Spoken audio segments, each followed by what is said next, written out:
This podcast is brought to you by Craft Beer and Brewing Magazine for those that love to make and drink great beer.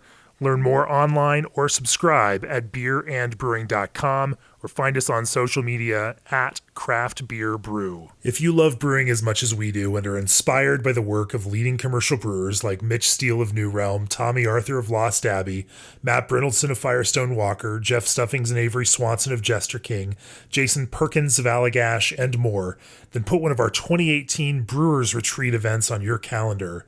These luxury brewing events at gorgeous resort locations around the country pair great brewers, great food, and intimate camaraderie for a truly unique and unforgettable experience. Learn more at brewersretreat.com. And if you're interested in reaching the thousands of listeners who tune into every episode of the Craft Beer and Brewing podcast, we'd love to welcome you as a sponsor. For more information, drop an email to info@beerandbrewing.com, and our media sales team will craft a plan that works for you.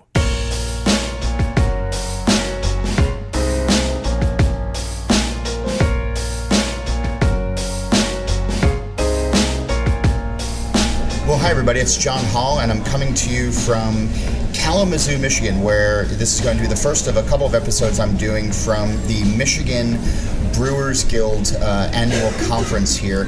And we're in Kalamazoo, which is, if you're a beer fan, you're aware of the Bell's Brewery, and I'm very excited today that my guest is Larry Bell, the founder of the brewery. Larry, thanks for being here, first of all. Thanks, John. Good afternoon and happy birthday to you. It's your birthday today, right? Yeah. It is my birthday. Thank you very much, and it's fun to be hanging out with you for it. It's almost as good as cake. Almost. I was at the brewery last night, and I was looking around and thinking about the history, and I should say the downtown brewery, the larger brewery in Comstock nearby, but and it has this great, comfortable neighborhood feel, even still. And I'm curious as to what the original plan for the brewery was. Did you think that it would still be, or did you think that it would be what it was today? Was there original brewery plan? Was there? Originally, we had so little money. I had taken a class with Bill Newman out in Albany, New York. There were about 40 people that took Newman's class, and only two of us, I believe, ever opened a brewery. Myself and Mark Stutrud up at Summit. And, Newman basically said, rule of thumb at the time was you had to have $250,000 to open a brewery. And, we opened up with a total capitalization of $39,000. And so we knew we didn't have enough money. And so the original plan was just to try and develop a product and market for that product and then go out and secure some real financing. Originally when I was young and single, I thought I was going to move up north. I wrote a plan for the Traverse Bay Brewing Company. I wound up being around Kalamazoo. It turned into Kalamazoo Brewing Company. But by today's standards, I think, our initial goals were relatively modest. I'd hoped to build the brewery up to 30,000 barrels. Some of the old timers I had visited, old regional breweries, suggested, you could get a brewery up to 30,000 barrels and stay there and have a nice family business. And that seemed reasonable at the time. But see, it's interesting to hear that, because this was in the mid '80s, early '80s. A lot of the other brewers from that generation, though, you talk to some of them and say, well, we were never going to go beyond 5,000 barrels, and so for you to say 30,000 kind of sticks out in my mind a little bit as even ambitious for a small brewery. Well, so the first time I got a commercial brewing lesson was in 1980. In November of 1980, I was hitchhiking from Kalamazoo to Washington, D.C., and I talked my way into the Jones Brewing Company in Smithton, Pennsylvania, and talked my way into the brew house, and they gave me a lesson. And Jones was probably about 30,000 barrels at that time, and Geyer Brothers, Dick Rozovic up there, they were 30,000 barrels. Straub was 30,000 barrels. So, there were people that were hanging on that were still at that level who hadn't necessarily gone to try and compete against the big boys on a national scope. And so In a lifetime, that seemed reasonable to get to 30. In a lifetime? In a lifetime, yeah, to build a business up to that level. Yeah. How long did it take you to hit 30,000? So I got to think. The last year that we were downtown Kalamazoo, we did 30,000. So that was 2001. So 16 years. Okay. And you guys last year did 463,890 barrels. I happen to know that because I had a report yesterday. Well, sure, but I mean that's so far beyond. It's the number one question I get asked by media customers is, did you ever think, did you ever imagine it'd be like this? And of course not. No, and I don't. I think if you talk to anybody else of my era, Jim, and you've talked to them all, Jim Cook or Ken Grossman or Gary Fish. Nobody had a clue that what we were embarking on was going to blow up the way that it did. Now for me, things started really slowly and small.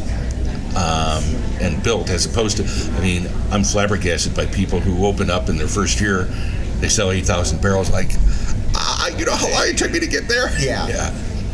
But was there a moment, because you have the perspective of time in this, was there a moment when you realized that you were going to go beyond, or that you could go beyond 30,000, where you realized that this niche industry could become more mainstream and to where it is today? Was there I think an aha moment for you at that point? I think that point is when we get up to 30,000 barrels, and we were in the old downtown brewery, and which was pretty coarse, and we are actually building a new proper brewery in green space.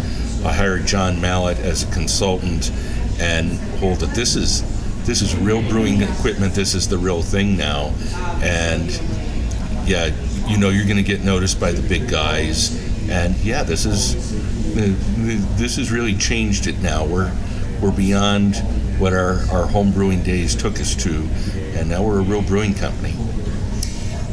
As you've been doing this now for quite a while, you've started to transition out from the business a little bit, and your daughter Laura has been stepping up more and more.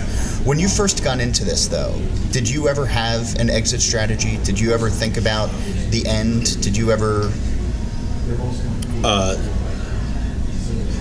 That was one of the things that I probably did wrong in setting up the company originally was, because I sold stock in the company, and I did not have provisions for ways to get those shareholders out of the company, and it became a problem for us, and it's been documented.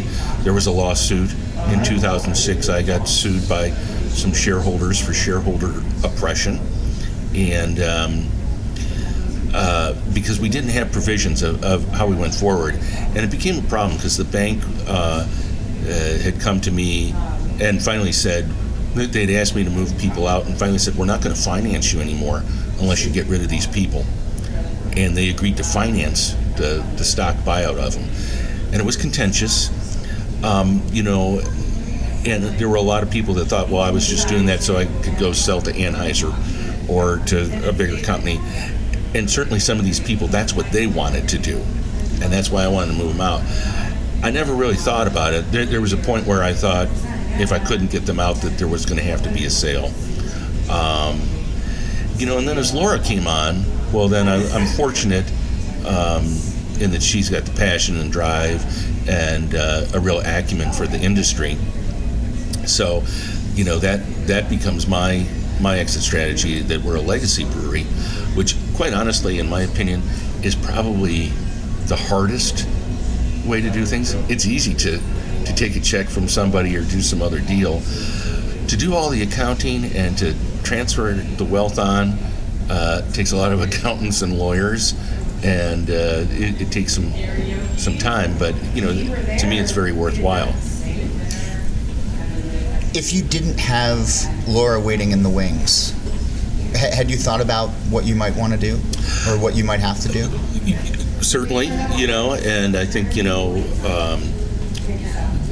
was the look at going public, and I think it's interesting that really, since the earlier days of craft, where you had a couple companies that went public, Sam Adams, Right, Boston Beer, and we haven't really seen anybody go IPO. Ballast Point was. They were flirting with it. They were flirting with IPO, and then they had their sale. But to Constellation, yeah. There's probably still a chance for somebody at the right time to do an IPO, and that certainly was something that I thought about doing. But if I was going to ever have to sell to, if I had to sell to one of the big guys, it'd be show me the money, I'm out of here. I don't want to stick around and see this. So. And you would have just cashed your check and just gone your way. Yeah, I think I probably would have had difficulty with my independent nature of working in a larger corporate brewery structure. You've been so hands-on, though, and you have been so tied up in the personality of the brewery, though. This seems like this is the best avenue for you, because even if you did walk away, anytime that somebody else would make a move on your company or do something under what is your name, even if you didn't have a part to it, would probably drive you up the wall. It could be, and yeah, I think that you bring up something interesting that I think about is we're probably one of the few breweries that uses our family name. Yeah. There's a lot of breweries out there, obviously, these days, but not necessarily family name, and so it is very personal because it is our name on the product. So you have to think about Bell's Brewery that's owned by Industrial Brew. I thought about that. If I ever had to do that deal, that I would try and separate out the bar, because the bar contains all things that I've collected in my travels, all my art and artifacts and whatnot. I throw up on the wall. Yeah. And so it's a very personal place for me. So I would have had to keep that. Have we lost some of the personal nature in beer?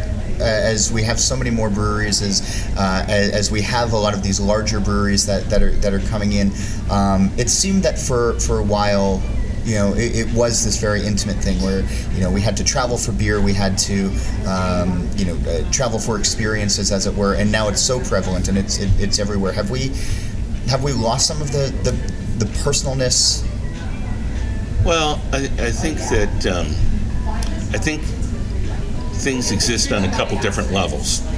So for quote unquote old guys like me, that have been around the industry for a while, what our group had,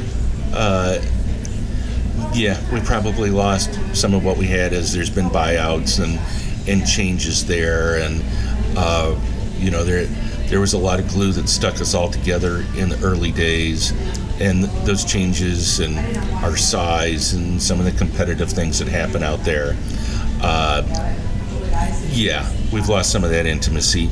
And yet here we are, at this conference, and I look at all the new small guys, so they've got a great glue together. I don't necessarily have it with them because I'm the old big guy to them, but I see them all together, and they're all starting out, and they're young and new companies, and I see a lot of camaraderie among them still, and an intimacy that reminds me of my more youthful days as well. So I think it exists on a couple levels there. How has it been coming up early on? And you've been pretty, outspoken on some of the folks who have sold to other companies. How have those relationships changed? Do the relationships between brewers change when there's a sale? Oh, absolutely. Is there, because you hear sometimes like, I'm never going to talk to so and so again, or somebody's like, but they're still my friend, like that kind of thing. Like, is it such a black and white thing in It's beer? not necessarily black and white. Of course, every relationship is unique, but things definitely change. When I think depends on how it goes. But in general, I think when a craft brewery gets sold out to a big guy, there's a culture change. There's a change in tactics out there in the marketplace that, in general, become more unsavory, and there's just certainly I find myself not really as willing to share information because it's going to some large multinational corporation that would love to get more information about how we think and all, and becomes more of a competitive nature. So, yeah, it definitely brings changes. We see the fans react when these things happen, when there's craft sales and people take it, craft to larger brewing entities, and they take it personally. Was there anyone that you felt as like a beer fan, as a beer consumer, that hurt you more than others? No, not necessarily. Every time I see one, it does seem to take a little nick out of my brewer's soul. Oh gee, there goes another one. And I like to think of myself as somewhat of a student of the industry, and I've always been quoted many times saying that beer is about 25 years behind what happened to wine in the United States. And when you go to the grocery store now and you look at all the wine that's there, 90% of it's owned by 3 companies. Yeah. And one of those is Constellation, who's done a great job at keeping, the labels. It looks like some family-owned independent winery, but no, they're all owned by Constellation, or they're owned by Gallo. And so those big guys have seen that in wine, and that's what they want to do to beer. They want to buy it all up and make it look like it's independent craft beer. I think as independent craft brewers, we have the advantage of that history and time on our side. So, we might do a better job at denoting that we're still independent brewers. What does it mean to be an independent brewer these days? For me, I look at my employees. I like to think that we treat our employees well. Nobody's ever wanted to try and start a union at Bell's, right? Because we focus on the employees. We focus on our sustainability programs, and not just because they make good business sense, but because we actually like taking care of the environment and natural resources and things like that. And as opposed to we have to make certain margins to keep shareholders happy, and the number one thing we're going to focus on is how much money we're going to make. Mm-hmm. That's not necessarily, obviously it's something important because you have to sustain the business. Sure. But it's not the number one thing that we're focused on. We're not gonna change our standards to try and get more volume and generate more revenue, because that's what Wall Street wants us to do, right? We like making all malt beer. We got into this business to make damn all malt beer, right? And okay, yeah, Hop Slam's made with some honey. I know, but and there's some other things that I saw on tap last night as well. But yeah, but it's not. We're not slipping down the slope of making industrial lager and bringing in corn syrup or anything like that. What about the independent breweries though who do? Because I know you're saying that as like sort of like a slam. Like, is independence about ingredients? Because I know under the old craft definition, no, traditional ingredients. But no, I'm just saying that's for us, and okay. I certainly think probably independence is the key word right now that tends to bind our group together more.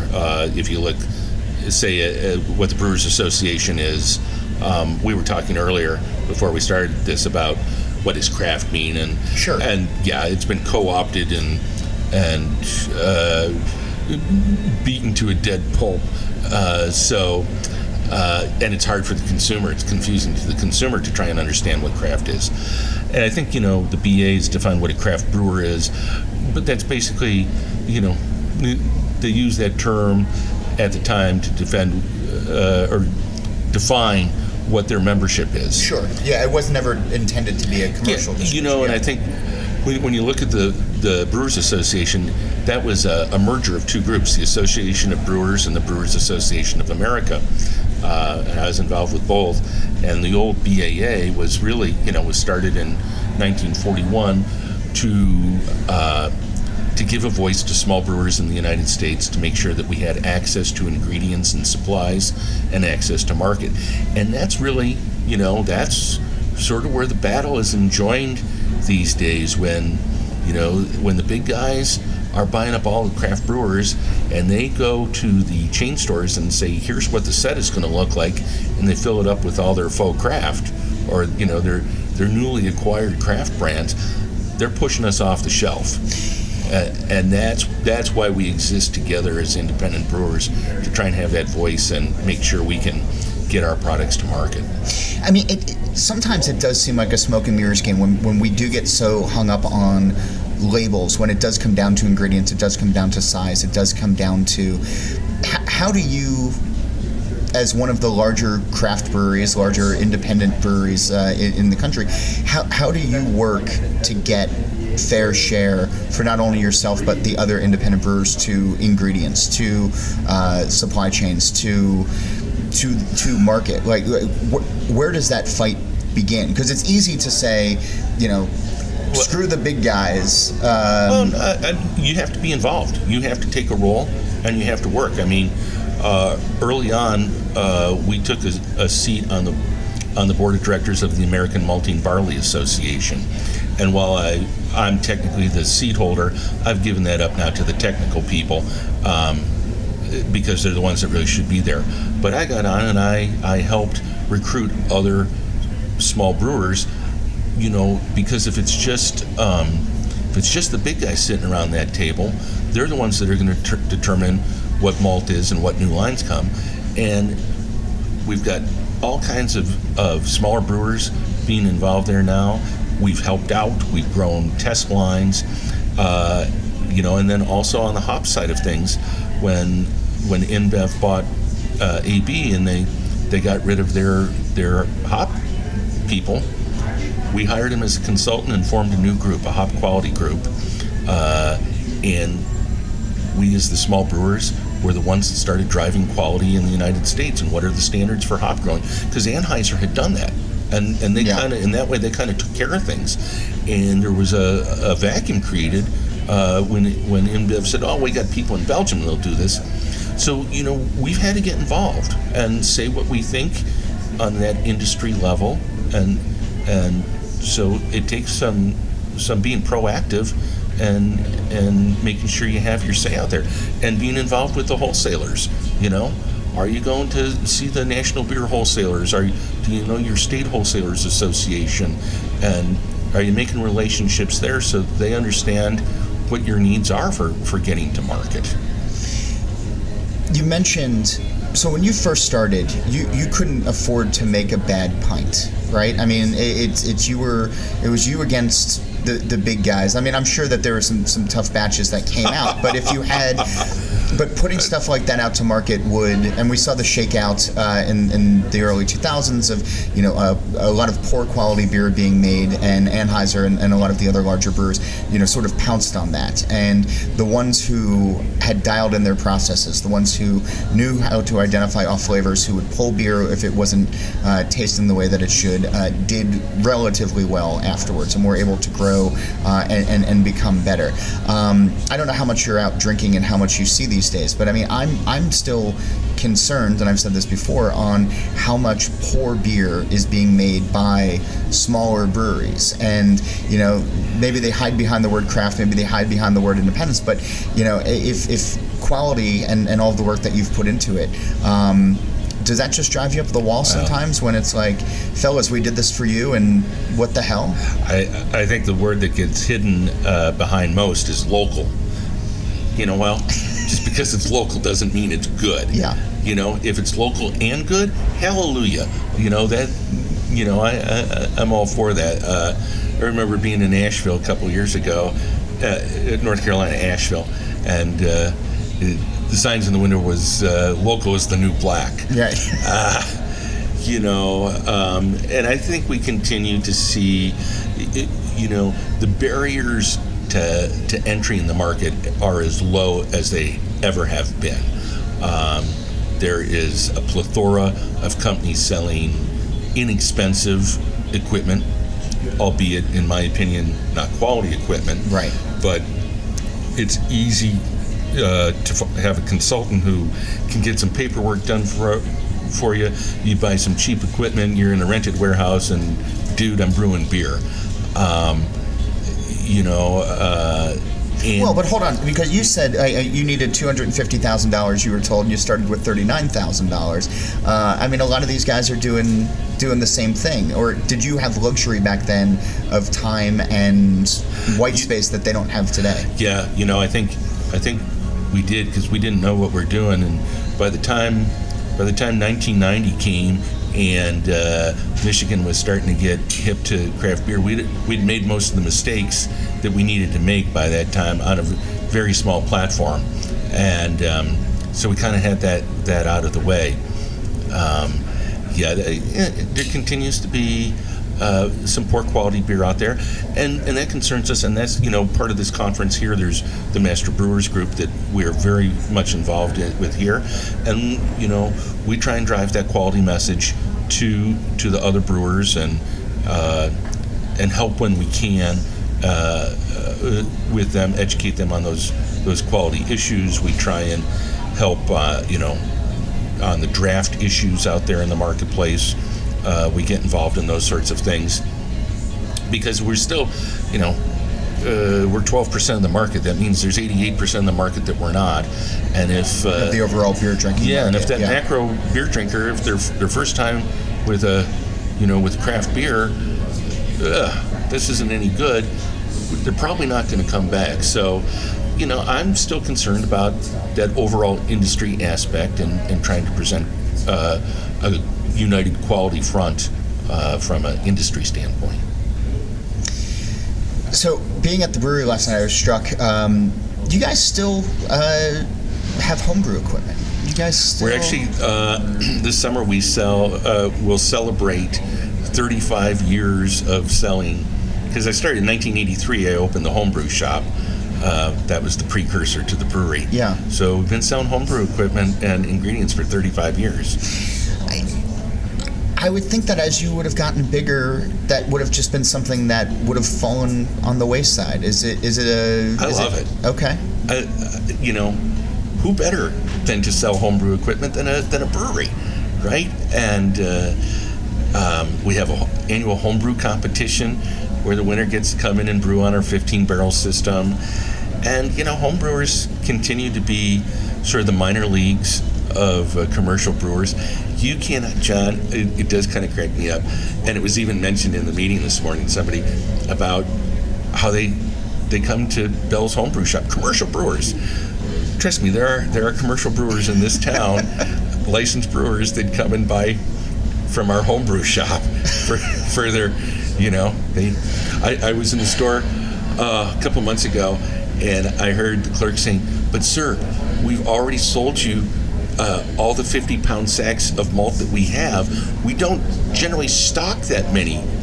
We understand you're a commercial." "Well, I can't get my own account with LD Carlson, so I got to buy from you." Somebody super small, and I get a kick out of it.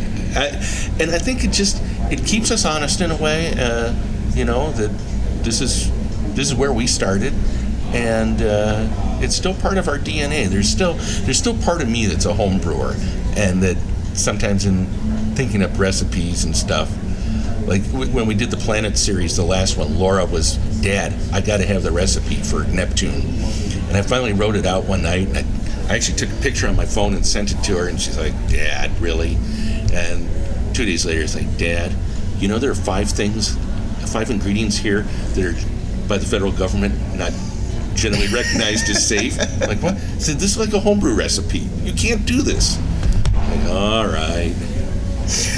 I want to talk to you about recipe development because last night I was at the brewery and I was drinking a pint of Two Hearted, which I can't get where I live in New Jersey, and I hope to one day if you can What's tell. it worth to you? Well, not that much. I mean, I'm a writer, so it's It's, I'll see what I can do. Okay, thank you. But I was drinking Two Hearted, and somebody mentioned that this isn't even the original Two Hearted, and I think what's interesting is it's a celebrated beer. Last year at the AHA, you guys were voted best beer in show, or best beer in the country by all of the homebrewers. You guys unseated Pliny.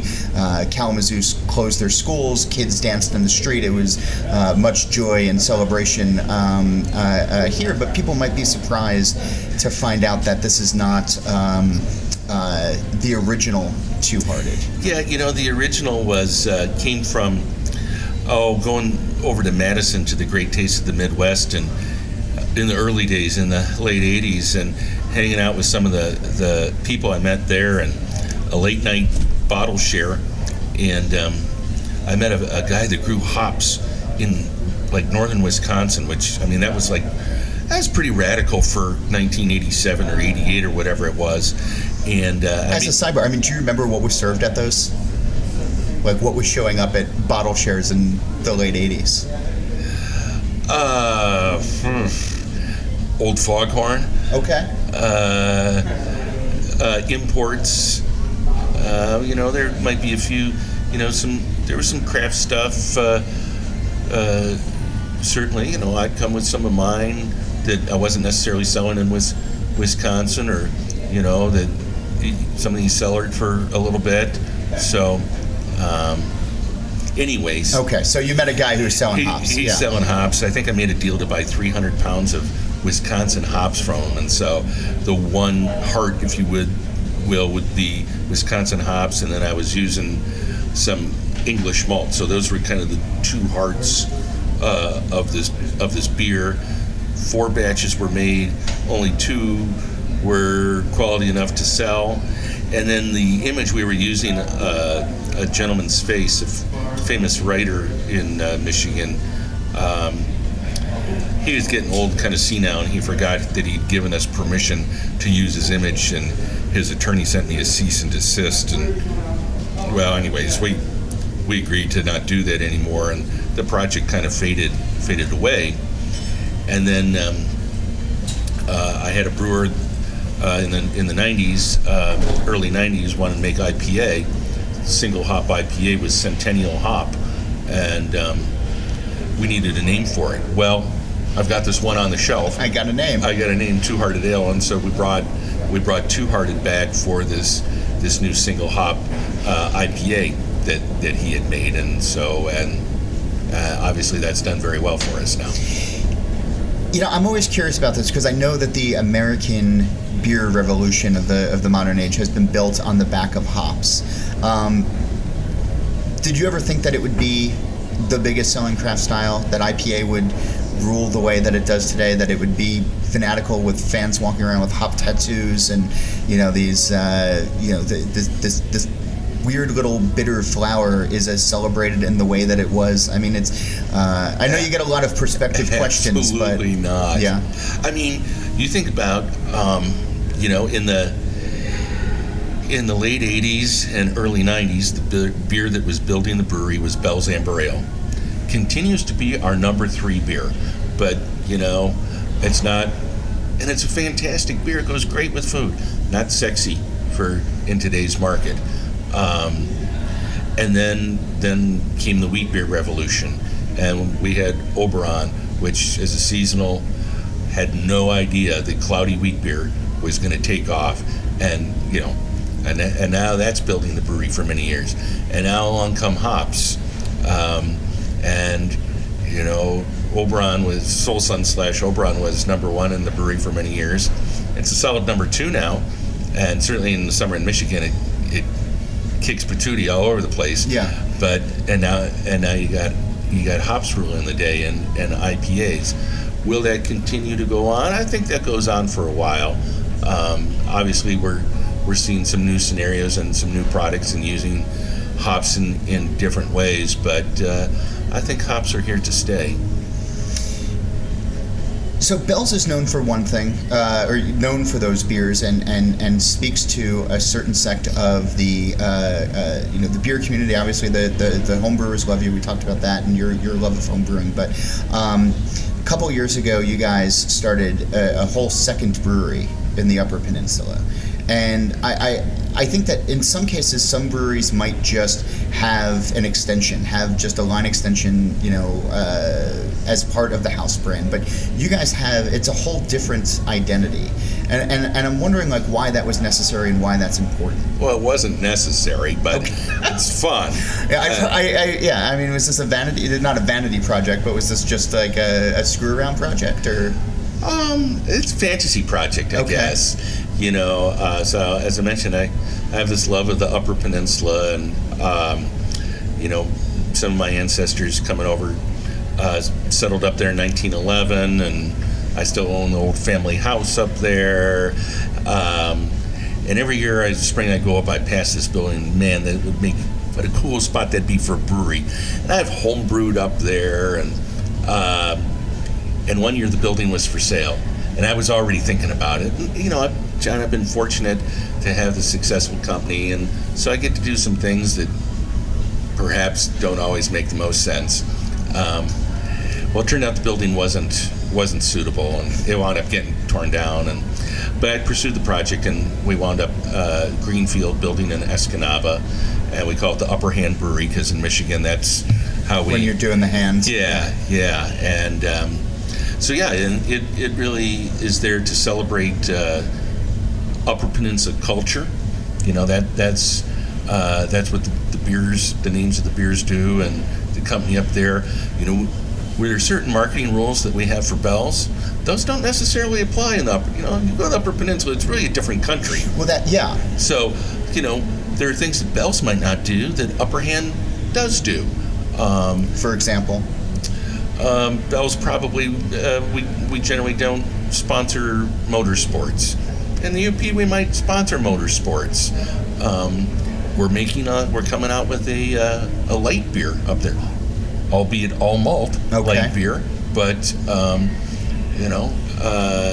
so that's something different that we're not necessarily doing down here, and it had a good year last year. It was up almost 15% in sales. We're not quite to where we want to be, but I think there's currently 16 breweries in the Upper Peninsula, population 300,000, with 3 new ones opening in the first quarter.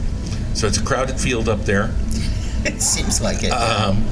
But I think we're on the right path with the brewery. They make great quality beer, and and we've kind of tried to contain it. We don't sell the beer in the Lower Peninsula. I was going to ask, yeah. We sell it in northern Wisconsin and Minnesota. Sold only where people talk funny, eh?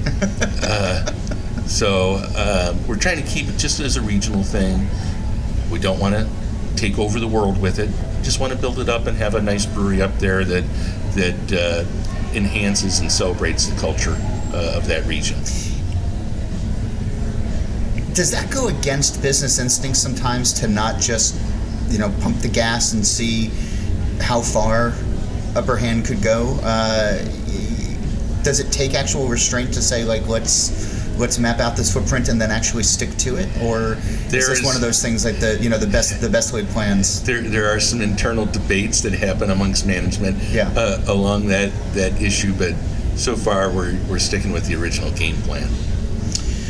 Speaking of games, earlier this year, Boston Beer, Sam Adams, announced that they were going to become the official beer of the Boston Red Sox. Congratulations to them on that. I follow you on social media. I know a lot of folks do. Your love of the Cubs is well documented. Bordering on beyond fanatical, as I think that's the only way to be a Cubs fan. There's no medium position. You're either not or you're all the way fanatic. DNA, yeah. When does Bell's become the official beer of the Cubs? John, I believe this year Anheuser will be in year 5 of a 10-year deal to be exclusive marketing partner, beer partner with the Cubs, and certainly I know people in the Cubs organization, and I would love to be able to sell beer at Wrigley Field. That hasn't happened at this point. But we do business with 7 or 8 major league teams.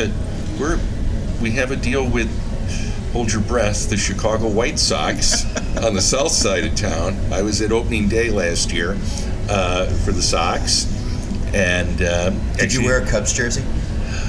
No, I did not. I did not.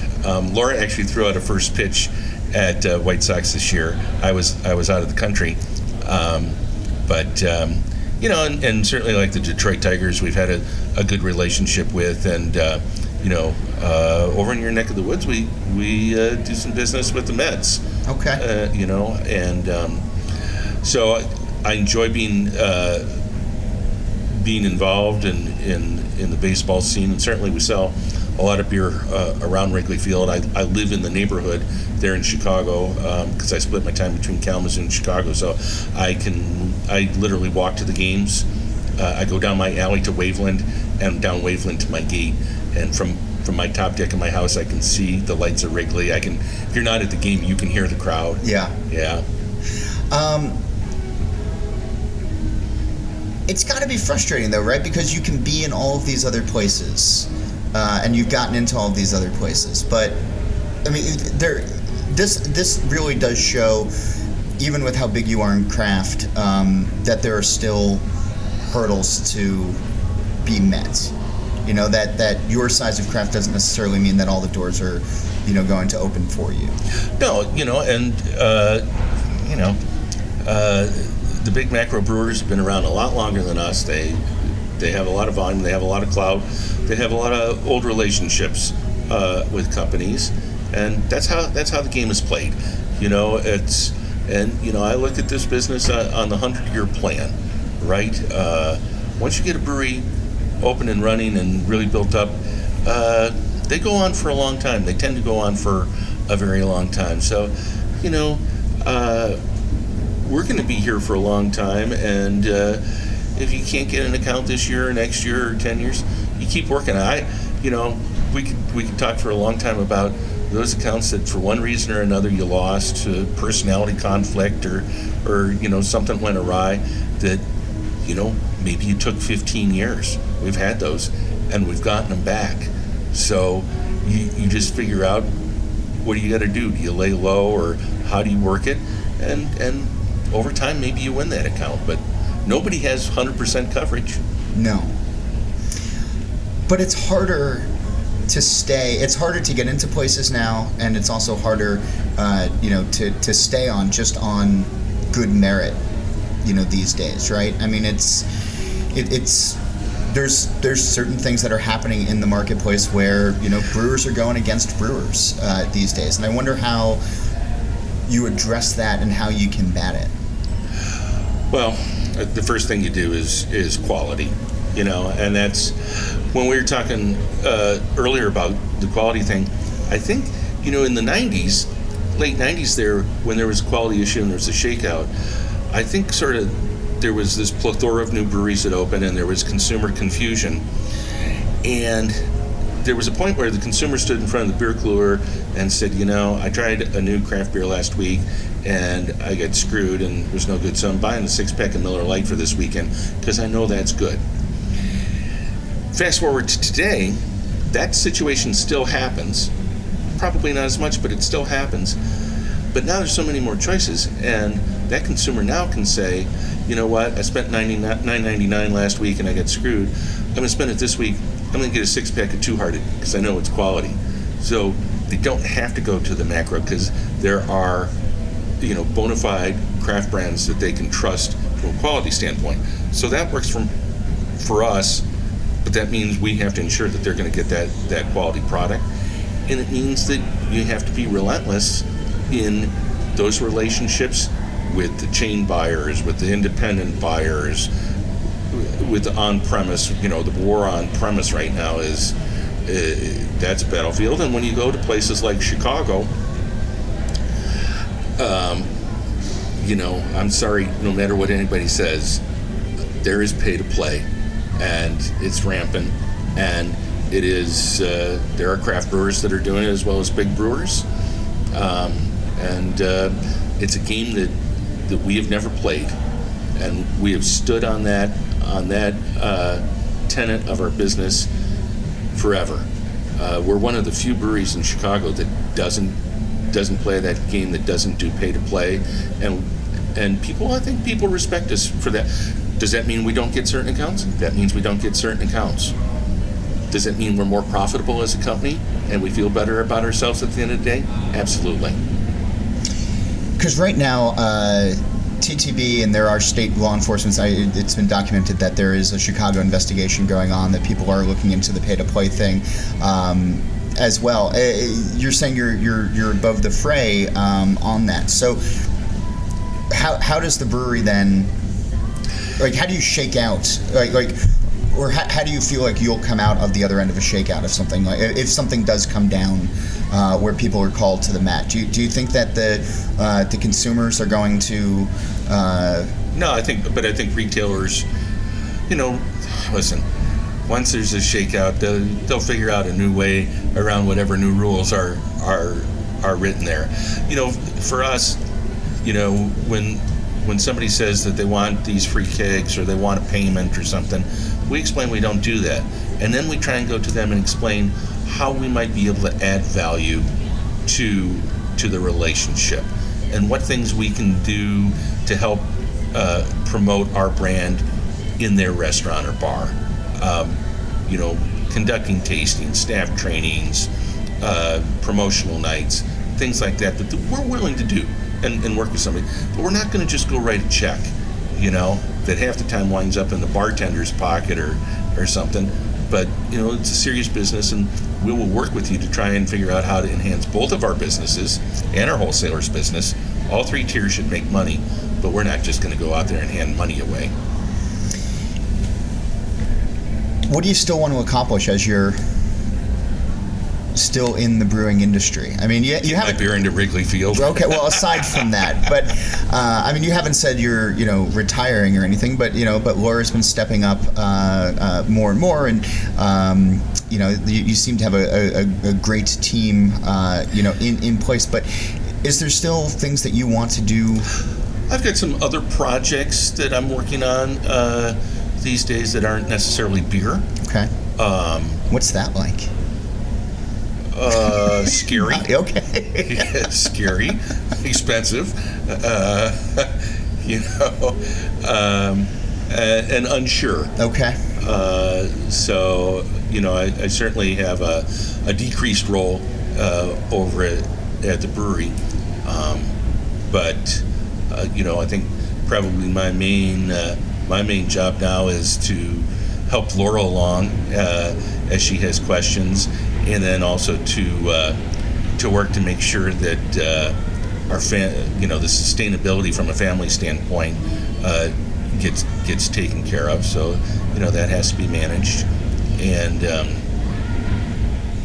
I still have my crazy ideas at the portfolio management group, where they all roll their eyes and go, "We can't do that," and then they think about it, and maybe something comes of it later. So, sometimes, John, I feel like I'm that aging rock star, right? So I'm not really writing too many hits anymore, but now and then I have one. I have not done the Christmas album yet. Okay, I haven't done the Christmas album yet, but getting close. Is there anything that's ever come out of those meetings that you were just convinced was going to be absolutely fantastic, got shot down, and then in retrospect you're like, yeah, okay, that's probably for the better? Like, was there ever just the total batshit crazy? Oh, there's definitely bad ideas. There's been bad brews. God, I remember making a beer with heather once. That was the most god-awful thing we ever made. That kissed the sewer. Some brewers have had success with it, though. Well, ours wasn't successful. Okay. And when you have a really bad one, it's just like, okay, we just move on. Yeah. We have a diversified group now that helps write recipes, do recipe development. Do I drink all of them? Do you? No, I do not. Okay. I appreciate all the things that we have in our portfolio, and I'm a pretty diverse drinker myself, but there are things in our portfolio that, I don't, on a regular occasion, drink. Is amber still your go-to? I love it when there's, when I can find amber on tap. I think that's just great and delicious.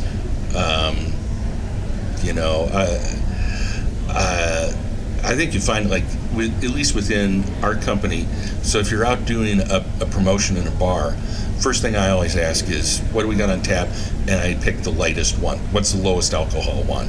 Because I'm out there to shake hands. I'm not there to get drunk, and it's like, if it's Two Hearted on tap, 207% alcohol and dry hop, it gets you there in a hurry. Yeah. But I think my favorite one was Philadelphia Beer Week, and my Saturday night gig was at Eulogy. And I got there, and Nima was there with sister. Oh yeah, Larry, there's a bunch of people here to meet you. We got a couple beers on tap and some bottles, and great. Okay, what's on tap? We got Expedition Stout, 10.5%, and Hop Slam, 10%. What's the lightest one on tap? Hop Slam. Ooh, that was a night.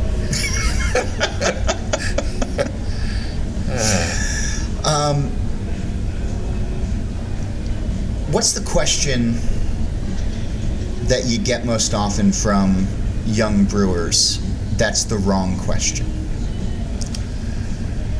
Oh, young brewers don't talk to me. They're afraid of me.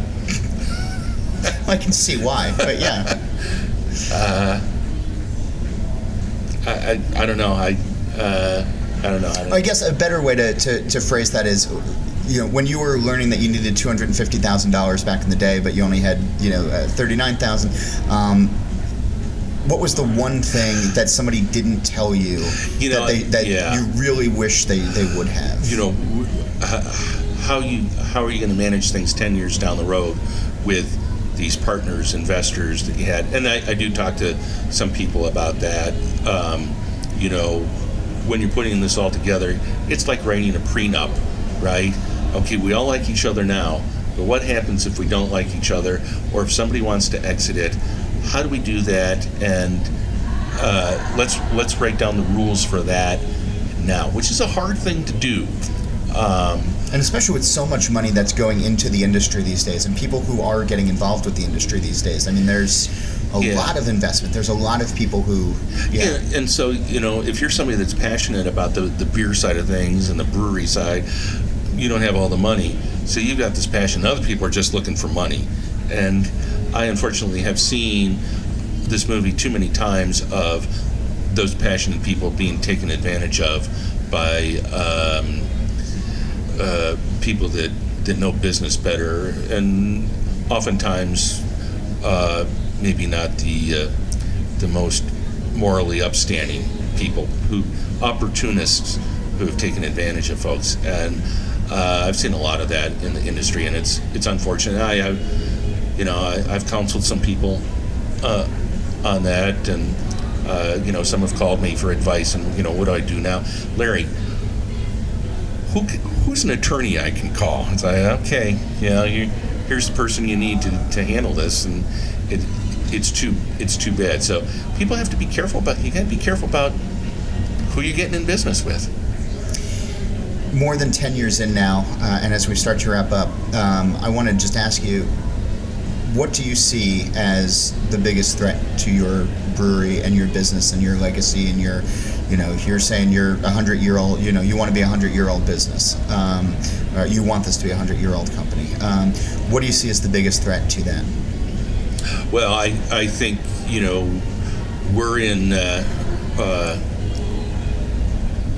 we're in Star Wars Episode 5 right now. The Empire Strikes Back. Yeah. We've had a lot of success in this craft beer movement that we started. Guys like me who were, they're towards the forefront. We're getting to retirement now, and so there are people that need to exit, and so you got big guys grabbing it, and they're going to push back. I remember seeing Fritz Maytag being interviewed by Michael Jackson, and Fritz saying, Michael, there's one guy that's got 50% of the business, and he wants 100% of the business. Well, that hasn't changed. That has not changed, and it's going to be dog eat dog out there, and the big guys are coming for that share of the craft because they want it all. So they've got the Death Star, they're moving it in position, and the rebel forces, we have to keep sticking together and keep attacking. So what's the best part of your day? Going to bed. I'm old now. What's the best part of my day?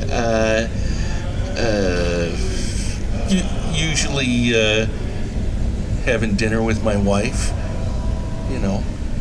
My wife's a professional, and we, sort of an entrepreneur as well.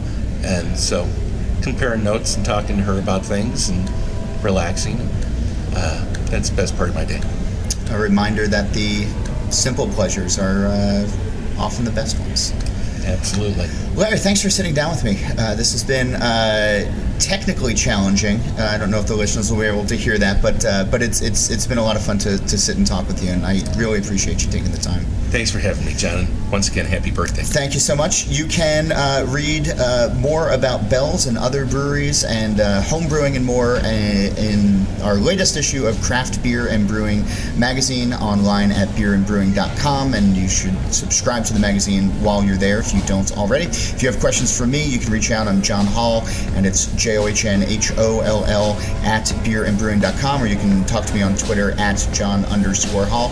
And until then, we'll be back next week with a whole new episode. So thanks so much for listening.